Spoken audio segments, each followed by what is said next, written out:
silence can be louder than screaming. In the most exclusive restaurant in New York, a mafia boss sat frozen in stone-cold fury, while his 9-year-old deaf son destroyed $300 plates, not crying, not screaming, just smashing everything in reach. The boy's cochlear implants sat on the white tablecloth, deliberately removed. He'd chosen deafness over hearing his own father.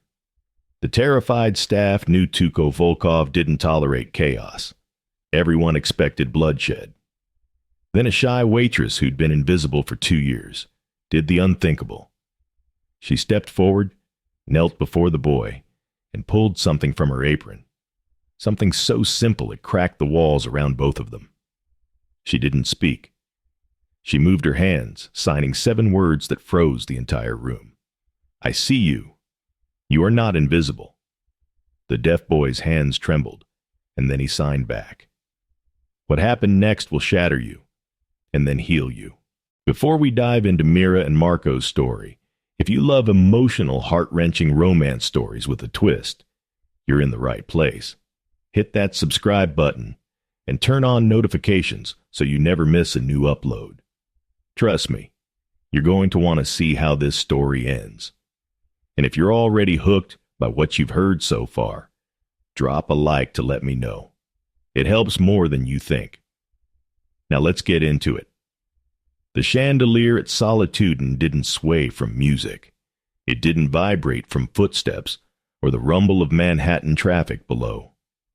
It trembled from the pure, concentrated rage of a 9-year-old boy who couldn't hear a single sound in the world, and had made that choice himself. It was 8:30 p.m. on a Saturday, peak service. The dining room should have been alive with the clink of crystal, the murmur of power deals, the whisper of secrets traded over Barolo and bone marrow. Instead, the restaurant had gone silent. Not peaceful, not reverent. Silent the way prey goes still when a predator enters the room. At table 7, the corner table, the table reserved for men who could ruin lives with a phone call, sat Tuko Volkov, 38 years old, completely bald, a jagged scar running from his right temple to his jaw like a lightning strike. He wore a charcoal Armani suit that cost more than most people earned in 3 months, and his ice-blue Russian eyes could freeze blood in veins. He was the Volkov Bratva's enforcer-turned-boss, a man who'd built his empire on calculated violence and absolute control. But tonight, Tuko Volkov looked like a man being torn apart from the inside. Across from him sat his son, Marco, 9 years old. Thin, too thin, the kind of thin that came from refusing to eat, from grief hollowing out a child's body. Mixed heritage, olive skin from his Mexican-American mother, but those devastating ice-blue eyes were pure Volkov. Dark hair that needed cutting. Designer clothes that hung wrong on his small frame, expensive but uncomfortable, like a costume he'd never asked to wear. And on the white linen tablecloth, between them, placed with deliberate, careful precision, 2 small plastic devices, cochlear implant processors, the kind that could give a profoundly deaf child access to sound. Marco had taken them off. Again. "Marco," Tuko said, his voice low and dangerous, barely controlled. In Russian, he added, "Kavadet, enough." But Marco's world was silent. He couldn't hear his father's command, couldn't hear the warning in that voice that made grown men confess to crimes they hadn't committed. Marco stared at the processors on the table. Then, with a swift, violent motion, he swept his arm across the place setting.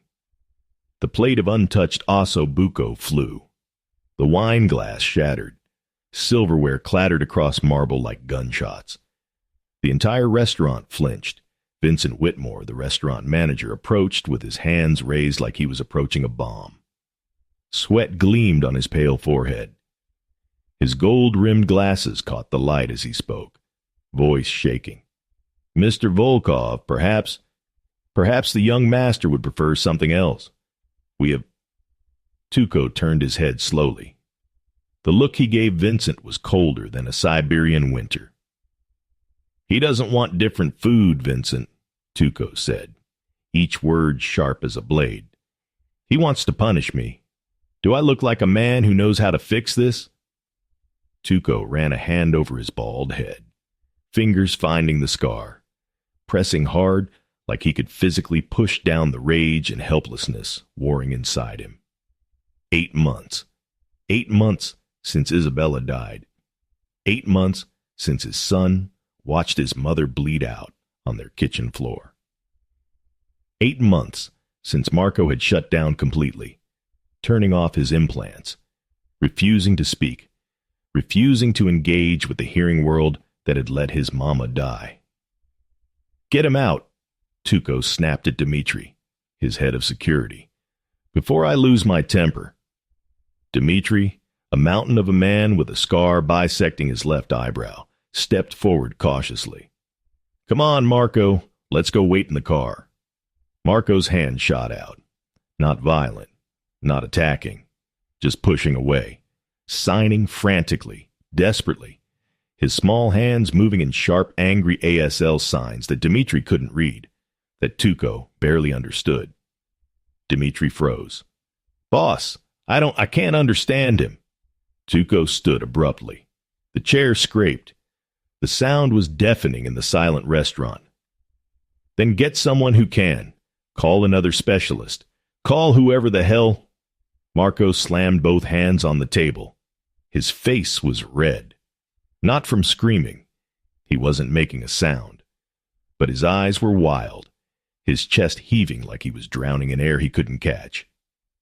The threat in Tuco's voice was lethal now. I own this building.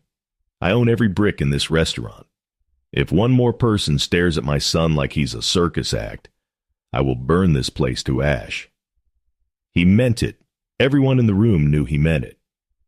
In the back corner, near the kitchen doors where the light was dimmer and the shadows deeper, Mira Reyes adjusted her apron with trembling hands.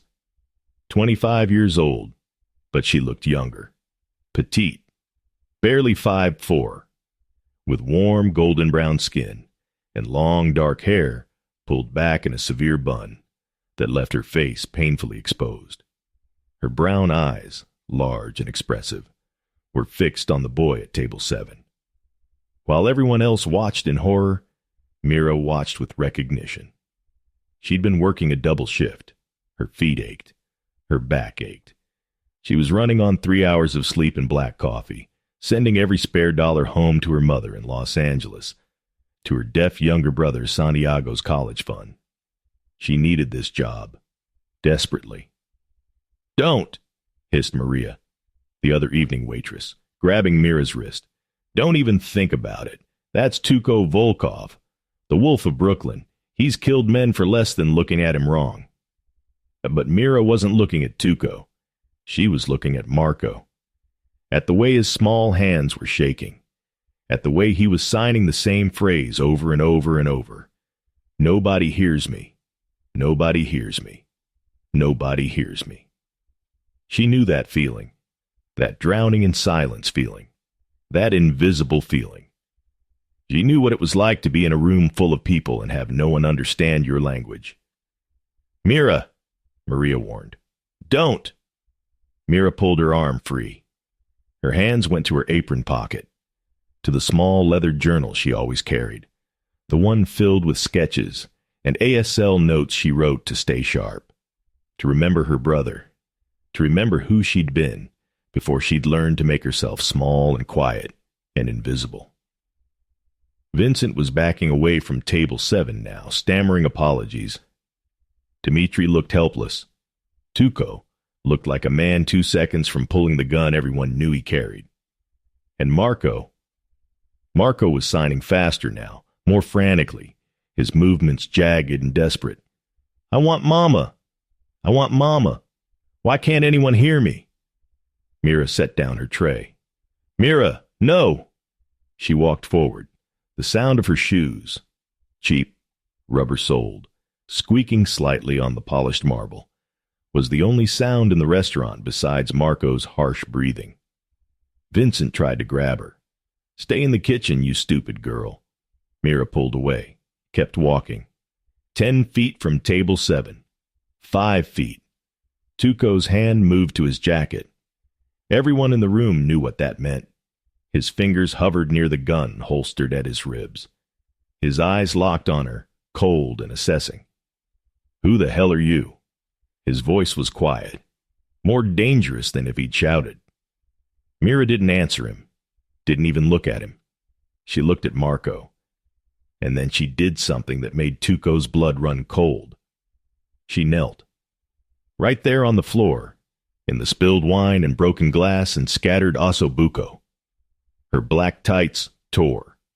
Her knees pressed into the mess. She lowered herself until she was at eye level with the boy. Marco stared at her. His hands frozen mid-sign. His blue eyes, his father's eyes, wide and disbelieving. Mira reached into her apron pocket, slowly, carefully. She pulled out the small leather journal. She opened it to a blank page, and she began to draw. Not words, pictures. A simple sketch. A boy with dark hair. Next to him, a woman with long hair holding his hand.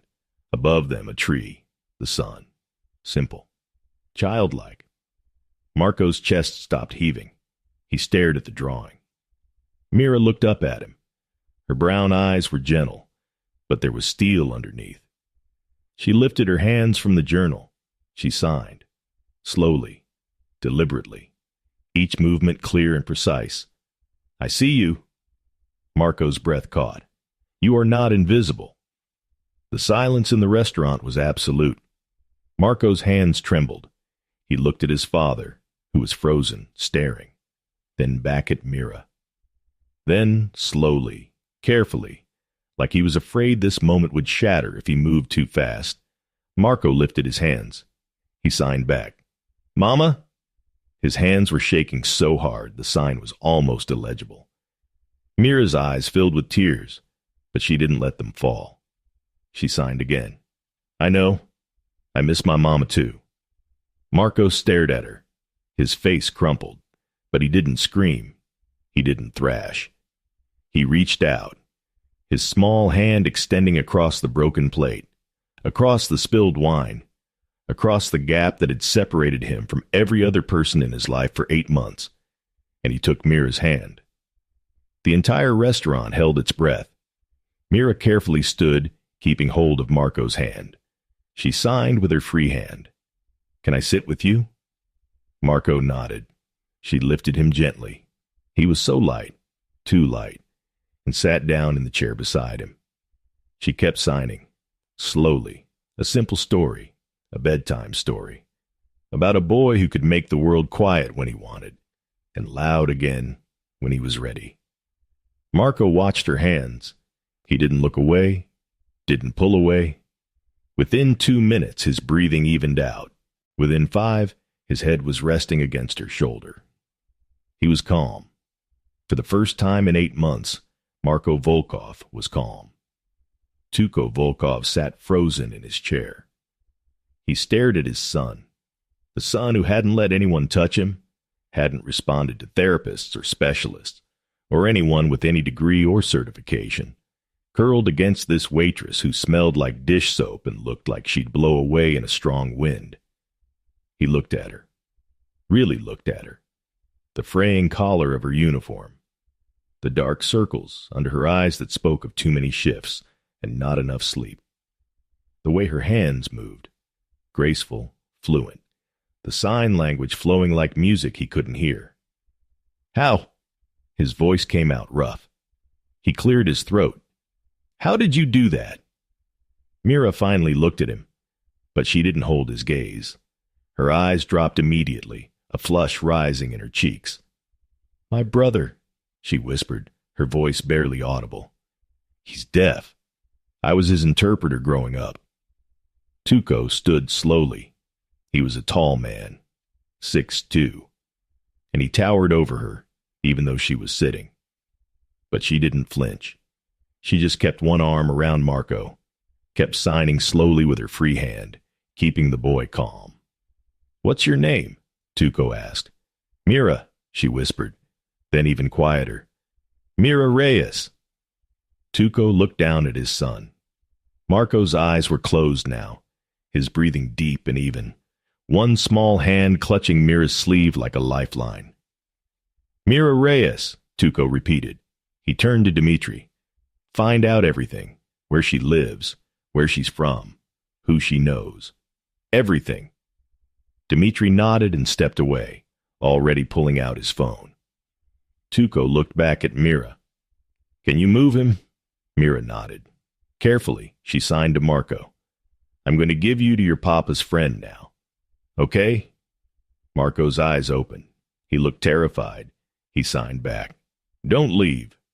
Mira signed. "I'll stay close, I promise." She carefully transferred Marco to Dimitri's arms.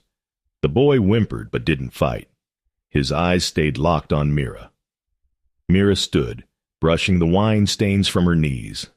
She looked at Tuco for a brief second. Then her gaze dropped again. "Mr. Volkov," she whispered, "he's not being difficult. He's not broken. He just—" She hesitated. "He just needs someone who can hear him." The silence stretched. Vincent Whitmore, who'd been watching from near the kitchen, suddenly found his voice. "You're fired. Get out. You embarrass this establishment." "She stays," Tuco said. His voice was quiet, absolute. Vincent went pale. "But sir, everyone out." Tuco didn't raise his voice. He didn't have to. "Except her. Everyone else, out, now." The restaurant emptied in 90 seconds. When it was just Tuco and Mira standing in the destroyed dining room, Tuco gestured to the chair across from him. "Sit." Mira sat. Her hands were trembling in her lap. Tuco remained standing. "You speak sign language?" "Yes." "Fluently?" "Yes." Her voice was barely above a whisper. "My son hasn't responded to anyone in 8 months. Not doctors. Not therapists. Not family. Nobody." Tuco's jaw was tight. "You walk into this restaurant. You kneel on my floor, and within 5 minutes he's calm."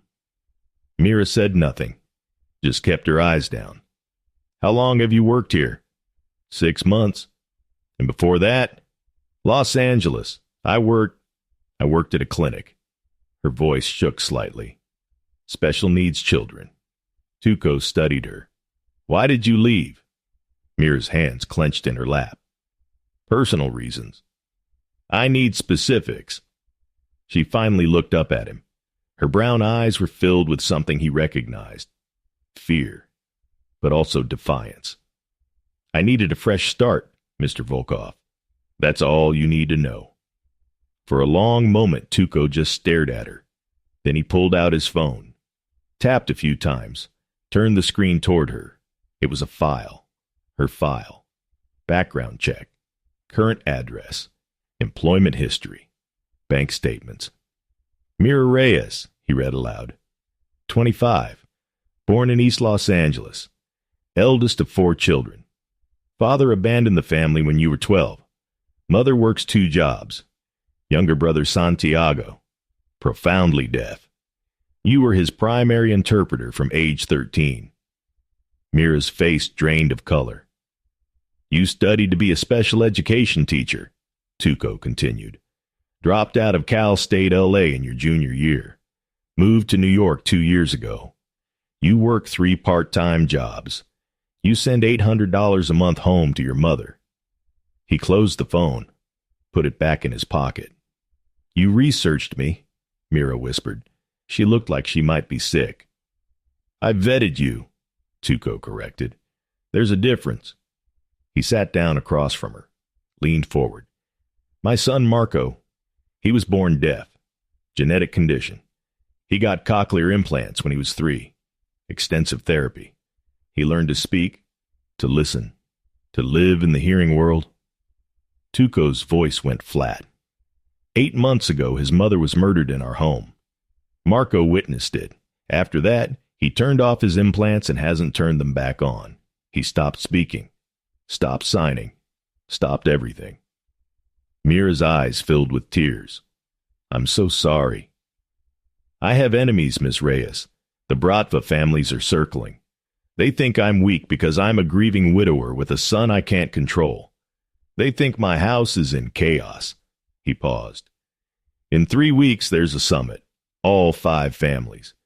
I need to show them stability. Mira's hands were shaking. I don't understand what this has to do with me.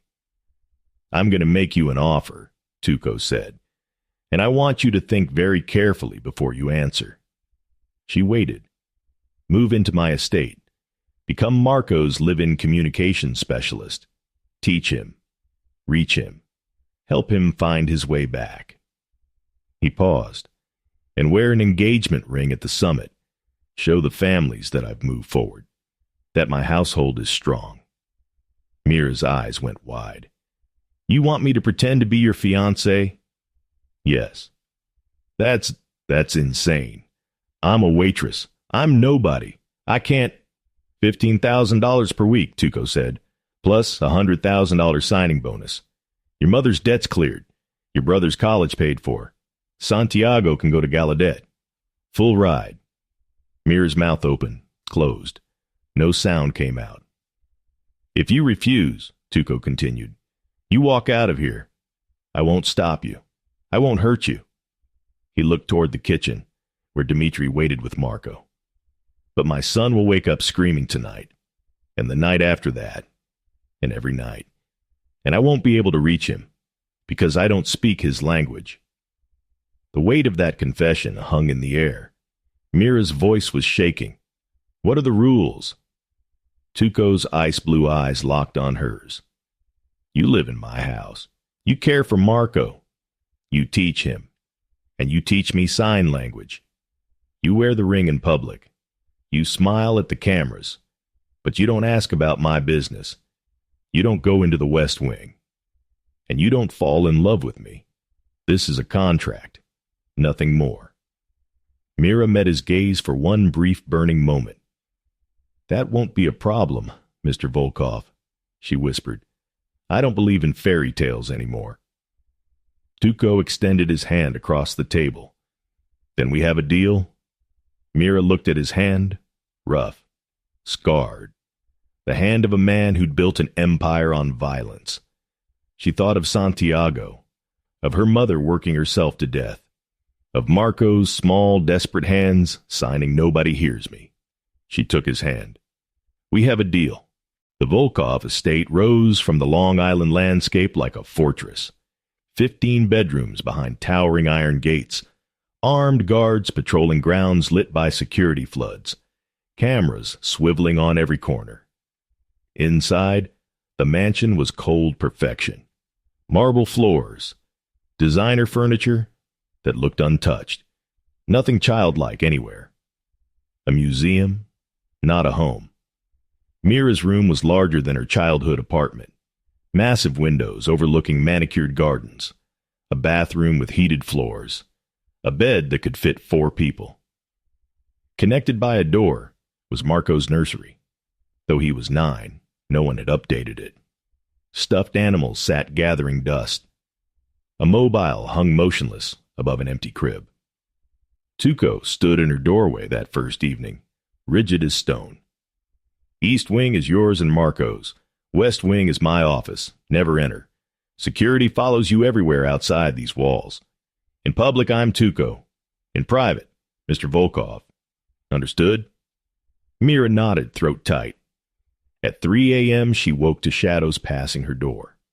Marco stood in the hallway, eyes open but unseeing, hands signing frantically in the darkness. Mira's blood went cold as she recognized the phrases. Mama, run! Mama, hide! He has a gun. She guided him gently back to bed, sat beside him, and began signing a story with moonlight streaming through the window. Once upon a time, there was a boy who could make the world quiet when it got too loud. Marco's eyes fluttered open mid-story. He was awake, but he didn't pull away. His gaze drifted to the cochlear processors on his nightstand. He picked them up, turned them over in his small hands, stared at them for a long moment. Then he set them down again and curled against Mira's side. In the hallway, Tuco leaned against the doorframe, watching. His son, calm, for the first time in 8 months. 3 days later, Marco took Mira's hand and led her to the West Wing, to a door Tuco had said was forbidden. "Mama's room," Marco signed. "Please." The bedroom was a shrine. Isabella's clothes still hung in the closet. Wedding photos covered the dresser. And there, beneath a framed picture of Isabella signing with infant Marco, was a leather journal. Mira's hands trembled as she read, "March 15th. Marco signed 'I love you' for the first time today. My heart could burst." Then later, July 2nd. Tuco is secretly practicing sign language at 2 a.m. My stubborn, beautiful man. And finally, devastating. December 8th. I'm the bridge between them, and I'm so tired of being the only one. The door slammed open like a gunshot. Tuco filled the doorway, face thunderous. "I told you, this room is forbidden." Mira stood, backing away, but Marco moved between them. His small hands flew. "Don't be mean to her." Tuco froze. His son. Defending someone. Defending her. "This room stays closed," Tuco said, voice cracking. He turned and left. Mira understood then. His rage wasn't about invasion, it was guilt. He'd failed to learn his wife's language before she was murdered, and that failure had severed him from his son. The days folded into a rhythm. Mornings, Mira taught Marco through drawings, stick figures telling stories, emotion sketched in simple lines. Afternoons, they cooked together. Scrambled eggs became their ritual. Marco's small hands cracking eggs with exaggerated care, both of them signing over the sizzling pan. He showed her his mother's photo albums, fingers lingering on each picture. He brought out abandoned toys from the back of his closet, a stuffed dinosaur, building blocks, a wooden train set. Progress came in whispers. Marco laughing, silently, shoulders shaking, at Mira's silly stories. Full conversations signed across the dinner table. The hollow-eyed boy was slowly returning. One evening, Tuco appeared in the kitchen doorway. "Teach me," he said, jaw tight. "I need to learn. I need to reach him." They sat at the massive dining table, just the two of them. Mira showed him the alphabet, simple phrases. Tuco's hands were clumsy, built for violence, not gentleness. His fingers kept curling wrong, forming shapes that meant nothing. "Like this," Mira whispered, reaching out to correct his hand position for "I love you." Her fingers adjusted his, molding them into the proper form. Their hands touched, held. For 3 seconds, that felt like an hour. Neither acknowledged it. From the doorway, unseen, Marco watched. Hope flickered in his blue eyes. Late that night, Mira sat in the hallway after another nightmare, hugging her knees. Tuco found her there. He didn't speak, just slid down the wall beside her, back against cold plaster. "I'm failing him," Tuco said finally. "Every day, I'm failing him." "You're trying," Mira whispered. "That's more than most fathers do." "Isabella was the bridge. I thought I had time to learn her language. I thought," he exhaled, "I thought I was too important to learn his." The honesty hung between them, raw and bleeding. Tuco turned to look at her. "Why do you whisper, even when it's just us?" Mira stiffened. "You do," he pressed, "like you're afraid of your own voice." "Some of us learned that being quiet keeps us safe," she said, defensive. "Safe from what?" His ice blue eyes searched her face. "Who hurt you?" Mira stood abruptly. "Good night, Mr. Volkov." She disappeared into her room, but the question lingered in the empty hallway. Tuco sat there, jaw clenched, understanding settling over him like ice. She wasn't just shy, she was running. And whoever she was running from had taught her that silence was survival. 2 weeks passed. Marco was thriving, signing full conversations, even smiling when Mira made pancakes shaped like dinosaurs. But the Peacekeepers' summit loomed like a storm on the horizon. The engagement announcement came in the form of a dinner party. Tuco's inner circle, 12 men in expensive suits with cold eyes, filled the dining room. Mira wore an emerald dress Tuco had chosen, silk clinging to her frame like armor. The fake diamond on her finger weighed 1,000 pounds. Under the table, Marco's small hand gripped hers. She squeezed back. Courage. Tuco stood, glass raised. Isabella will always be in my heart, but Mira has given me something I thought I'd lost. Hope. She's given my son a reason to connect again. His ice-blue eyes found hers across the table. To new beginnings. The room applauded. Mira forced a smile, throat tight. After dinner, Dmitri pulled Tuco aside near the study. Mira was passing through the hallway when she heard the low, urgent voices. "Boss, we have a problem. Konstantin Morozov is bringing his enforcer to the summit, Viktor Sokolov, the butcher. So, he's been asking questions about your fiancé." Mira's blood turned to ice. The hallway tilted. She gripped the wall, but the name kept echoing. Viktor Sokolov. Viktor Sokolov. Viktor Sokolov. Los Angeles. 2 years ago. A charming man with a beautiful accent who called himself Victor Soto. Flowers and poetry that turned into jealousy and control. Why were you talking to that barista? You're wearing that to work. If you loved me, you'd quit that job. Isolation wrapped around her like chains until the night she tried to leave and the hospital room, broken ribs, fractured cheekbone, police taking photos of the bruises blooming purple across her skin. Victor's voice, cold and flat, as the officers dragged him away. "I will find you, Mira. You're mine. You'll always be mine."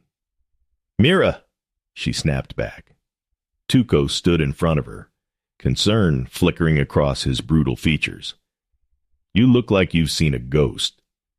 "Viktor Sokolov," she whispered, her voice breaking. Is he Russian Mafia?" Tuco's expression hardened. "Yes, Konstantin's enforcer. Why?" The truth spilled out in gasps. "Los Angeles. Victor Soto. The beating. The restraining order. The reason she'd fled across the country, changed her phone number, made herself invisible." Tuco went completely still. When he spoke, his voice was colder than Siberian winter. "He will not touch you." "He found me once," Mira said, shaking. "He'll find me again. I should leave. I'm putting Marco in danger." Tuco's hands gripped her shoulders, not hard, but firm. "You're under my protection now. No one touches what's mine." The possessiveness should have terrified her. Instead, for the first time in 2 years, she felt safe. The security detail arrived an hour later with surveillance photos. Konstantin's men had been watching the estate for days. And in one photo, clear as day, Viktor Sokolov stood at the perimeter fence, staring directly at the camera, smiling. Mira stared at that smile and understood. She was trapped. If she stayed, Victor would find her. If she left, Marco would lose the only person who could reach him. There was no escape. There never had been. The Peacekeepers' Summit took place at the Plaza Hotel, chandeliers glittering over 500 of the most dangerous men in America. Mira wore a red gown that clung like blood, diamonds at her throat borrowed from Tuco's vault. She looked like a queen. She felt like prey. Marco had stayed home with triple security. Tuco kept Mira anchored to his side, his hand possessive at her lower back. "Stay within arm's reach," he murmured. Then the ballroom doors opened, and Konstantin Morozov entered. Silver-haired, cold-eyed, flanked by 6 guards in black suits. And behind him, like a shadow-given form, Viktor Sokolov. Mira's entire body went rigid. The blood drained from her face so fast she swayed. Victor's eyes found hers across the crowd. He smiled, slow, predatory. A wolf that had finally cornered the rabbit. "That's him," Mira whispered. Tuco's jaw turned to stone, but his voice stayed calm. "Act natural. We're in public." Konstantin approached, hand extended. "Volkov, I heard congratulations are in order." His gaze slid to Mira. "And where are you from, my dear?" "Texas," Mira lied, voice barely audible. Victor stepped forward, invading her space. "You look familiar. Have we met?" Mira forced herself to meet his eyes. Those same brown eyes that had once looked at her with love before they'd turned cold. "I don't think so." "No." Victor tilted his head, playing with her like a cat with a mouse. "I never forget a face, especially one so memorable." Tuco's hand tightened on Mira's waist, a silent warning to Victor. "Back off." The moment passed. Konstantin moved on, Victor following, but not before he mouthed two words at Mira. "Found you." Mira barely made it to the ladies' room before her knees buckled. She gripped the marble sink, gasping, watching her reflection fracture in her vision. The door opened, locked. "Hello, Mira." Victor stood between her and escape, all pretense dropped. 2 years. 2 years I've been looking for you. And here you are, playing house with the wolf of Brooklyn. He grabbed her wrist, twisted until she cried out. "You're mine. You've always been mine." Terror turned to rage in an instant. Mira drove her stiletto heel into his foot with all her weight. Bone crunched, Victor roared. She tore free, ran for the door. His laugh followed her into the hallway. "Run, little rabbit, makes the chase more fun." And just like that, Mira's worst nightmare has found her. Victor is back, and he's not letting her go without a fight. But here's the thing. This story is about to get even more intense. If you're on the edge of your seat right now, make sure you're subscribed, because the next chapter is going to blow your mind. Seriously, hit that subscribe button, smash the like if you're loving this, and drop a comment telling me, do you think Mira can escape Victor? Or is Tuco going to have to burn the whole world down to protect her? Let me know your predictions below. Now back to the chaos. Mira burst from the bathroom, gasping. She found Tuco near the bar, grabbed his arm. "He cornered me," he said. Gunshots. The ballroom exploded into chaos. Konstantin's men pulled weapons from inside their jackets, opening fire. Crystal shattered. Guests screamed. Tuco shoved Mira behind a marble pillar, drew his own gun, returned fire with brutal precision. "Stay down," he roared. Dmitri and Tuco's men formed a shield, fighting toward the exit, but Victor was cutting through the crowd, hunting. Not shooting randomly, hunting her specifically. Tuco's phone rang. He answered without looking away from the firefight. "What?" His entire body went rigid. "Say that again." Mira watched the color drain from his face. "Boss, estate is under attack," the voice crackled through. "Multiple hostiles breaching the perimeter. They're after the boy." "Marco!" Tuco breathed. The word was a prayer and a curse. Mira's stomach dropped. "It's coordinated," she gasped. "They're dividing you to destroy you." Tuco made his choice in 2 seconds. "Dmitri, handle Konstantin. We're going home. Now!" They ran. Tuco's Escalade screamed through Manhattan streets, running red lights, weaving through traffic at 90 miles per hour. A 25-minute drive done in 15. Mira gripped the door handle, praying in Spanish under her breath. They arrived to hell. The Volkov estate was under siege.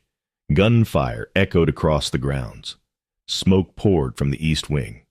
Guards lay motionless on the lawn. Explosions bloomed orange against the night sky. Tuco checked the security feed on his phone, hands shaking for the first time since Mira had met him. "Marco's in the panic room, 3rd floor. He locked himself in." "How do we get to him?" "Basement tunnel. Tuco was already moving, gun drawn. "Stay behind me." They entered through a hidden passage beneath the garden shed. The house above them roared with fire and violence. Smoke filled the tunnel, thick and choking. Alarms shrieked. Somewhere overhead, men were shouting in Russian. Tuco's jaw was set, eyes cold as Arctic ice. But Mira saw the terror underneath. His son was trapped, alone, in complete silence, and they were running out of time. Tuco moved through the smoke-filled corridors like death itself. Two of Constantine's men came around a corner. He dropped both with headshots, never breaking stride. This was his element. Violence, control, survival. Then a small explosion tore through the hallway wall.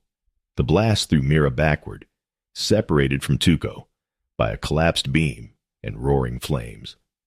"Tuco," she screamed, "just you and me now, Mira." Victor's voice cut through the chaos like a blade. Mira ran, limping, her heels broken, red dress torn, lungs burning with smoke. She could hear him behind her, stalking. "You can't hide forever, baby," Victor called.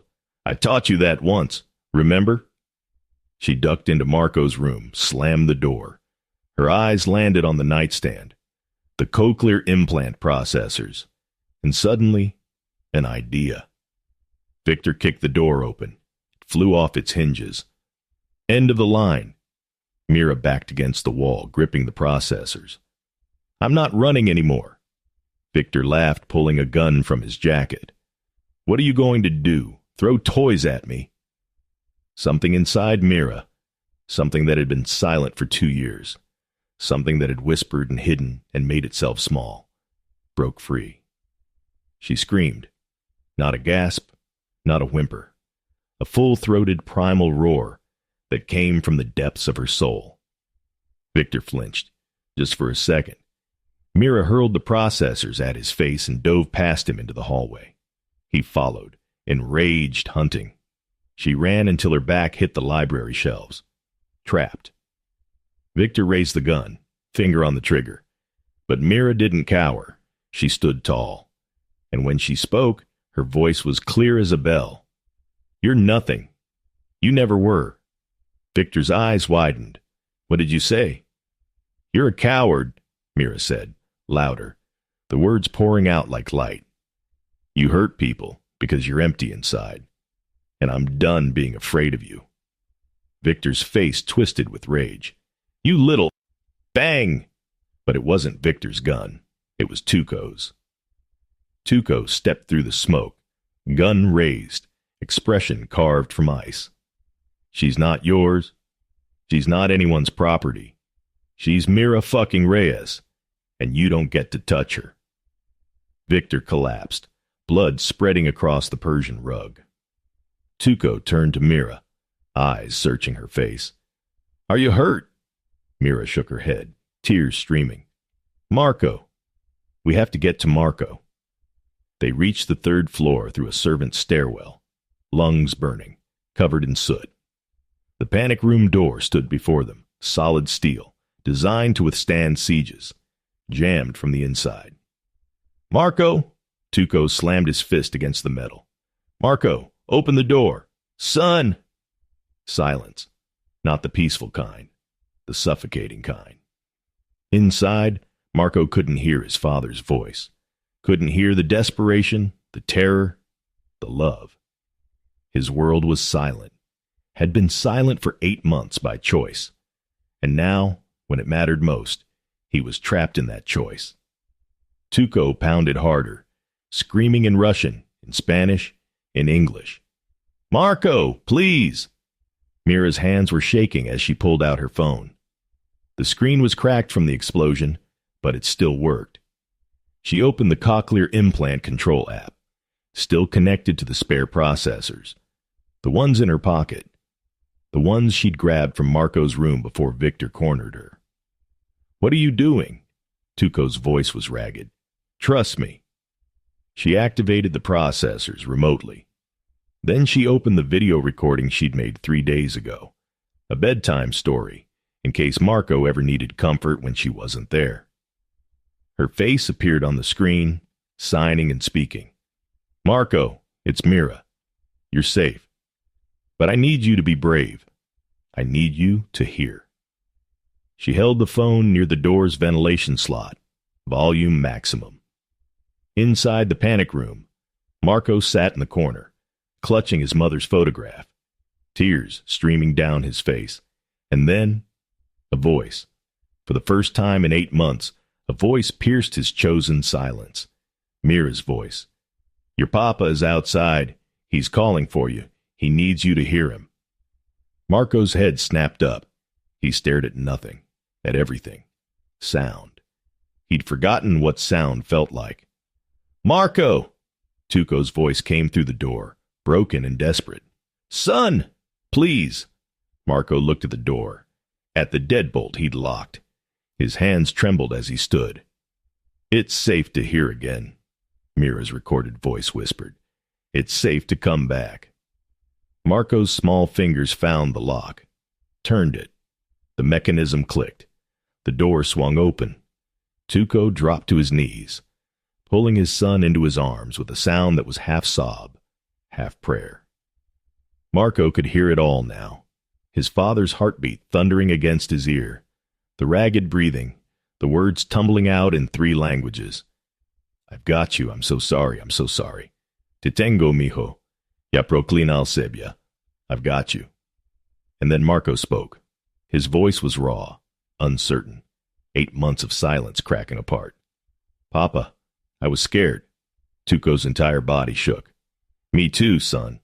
Me too." Mira stood in the doorway, tears streaming, and Marco reached for her. She fell to her knees, joining the embrace.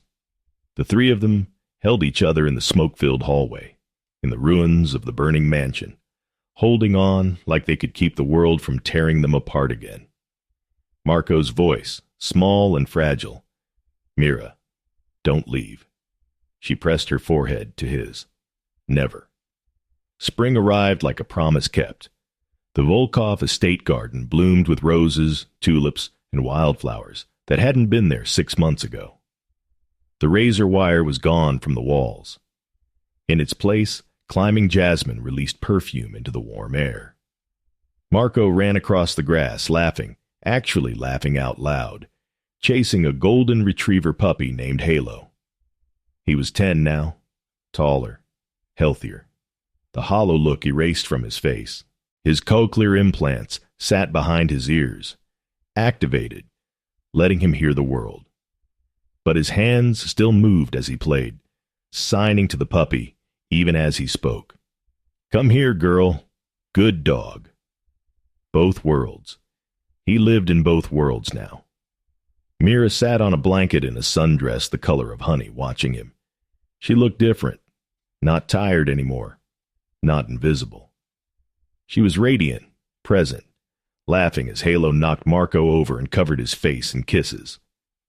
Tuco approached carrying 2 glasses of lemonade. He wore jeans and a white t-shirt. No suit, no armor. His movements were lighter, the permanent tension in his shoulders finally released. "Papa, watch!" Marco called, signing and speaking simultaneously. He taught Halo to spin in a circle. "See?" Tuco signed back. "Very good." His hand shapes were still clumsy. Fingers not quite right. Marco giggled, running over to correct his father's signing. "No, Papa, like this." He gently adjusted Tuco's hands. Tuco's smile was soft, unguarded. "I'm still learning." "I know," Marco signed. "That's okay." Marco ran back to Halo, and Tuco sat beside Mira on the blanket. For a long moment, they just watched the boy play. The boy who'd chosen silence and finally chosen sound again. "I have something," Tuco said quietly. He pulled out a small velvet box. Inside was a delicate gold ring with a single emerald, the exact shade of the dress she'd worn the night she'd saved Marco, the night Victor died, the night everything changed. Tuco knelt in the grass. His ice-blue eyes, once so cold, were warm now. He signed as he spoke. "Mira Reyes, will you marry me?" For real this time. Mira's tears came immediately. She signed back, hands trembling. Yes, but only if you promise to keep practicing your signing. Tuco laughed, actually laughed. Every day, I promise. He slid the ring onto her finger. It fit perfectly. They kissed, and the world felt right. Does this mean Mira's my mama now? Marco asked, suddenly beside them. For real.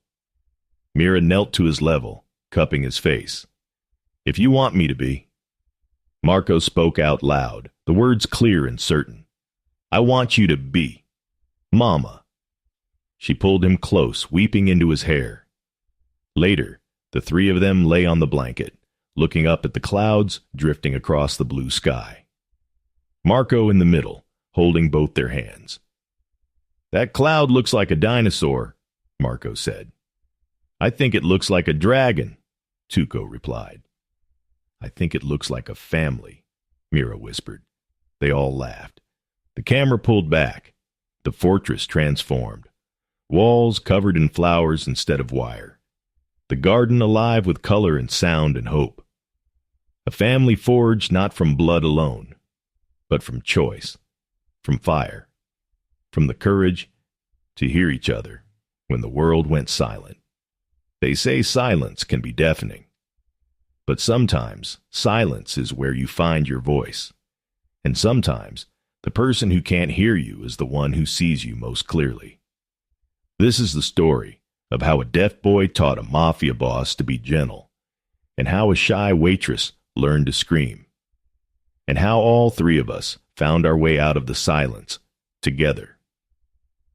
And that's how silence became a language of love. How a 9-year-old boy who chose deafness taught a ruthless mafia boss the meaning of gentleness. How a shy waitress who'd spent 2 years whispering finally found the courage to scream. And how 3 broken people became a family forged through fire, blood, and sign language. If this story moved you, please hit that like button right now. It genuinely helps this channel reach more people who need these stories. And if you're not already subscribed, what are you waiting for? Click that subscribe button and ring the bell so you never miss our next emotional thriller.